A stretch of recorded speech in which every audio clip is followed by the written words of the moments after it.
কর্তৃপক্ষের সিদ্ধান্তকে আমরা অন্তর্গত যে গ্রাহকরা রয়েছে সেই গ্রাহকদের হেনস্থা করা চলবে না, চলবে না, চলবে না, চলবে না, চলবে না, চলবে না। আমাদের যে কাতিরালির পোস্ট অফিস রয়েছে আমরা সেটা ফেরত চাই, ফেরত চাই, ফেরত চাই, ফেরত চাই। আমাদেরকে হেনস্থা করা চলবে না, চলবে না, চলবে না।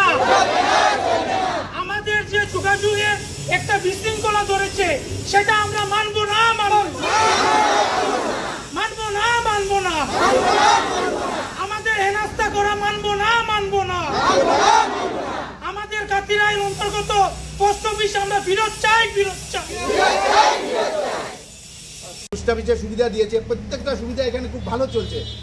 এতে আমাদের গ্রামবাসীরা, আমাদের আশপাশ যেমন সিদ্ধিপুর, কাতিরাইল, নুননগর, মোহনপুর, সিদ্ধেশ্বর, এই বৃহত্তর এলাকা, গ্রামীণ এলাকা, এই পোস্ট অফিস দ্বারা উপকৃত হচ্ছে। এই পোস্ট অফিস আমাদের নিত্য প্রয়োজনীয় এবং প্রতিদিনের সেবায় আমরা অত্যন্ত সুখী আছি। তাই অনুরোধ করব যে আমাদের পোস্ট অফিসটা বন্ধ না করে, বন্যত্র না নিয়ে আমাদের সেম জায়গাতে থাকতে হবে। এটাই আমাদের এই এরিয়ার মানুষের আজকে গণদাবি। এই গণদাবিকে উপেক্ষা করলে আমরা হাত গুটিয়ে বসে থাকবো না। আমরা যতটুকু পারি আমরা চেষ্টা করব আমাদের পুনর্বহাল করতে হবে আমাদের এই পোস্ট অফিসকে। এই বলে আমি আমার বক্তব্য শেষ করছি। বিভাগীয় কর্তৃপক্ষের অমানবিক আইন আমরা মানছি না, মানব না। বিভাগীয় কর্তৃপক্ষের এ ধরনের কালো আইন আমরা মানছি না, মানব না। আওয়াজ দেও।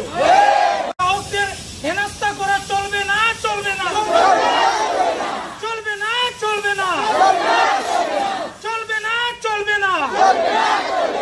আমাদের যে কাতিরালির পোস্ট অফিস রয়েছে আমরা সেটা ফেরত চাই, ফেরত চাই।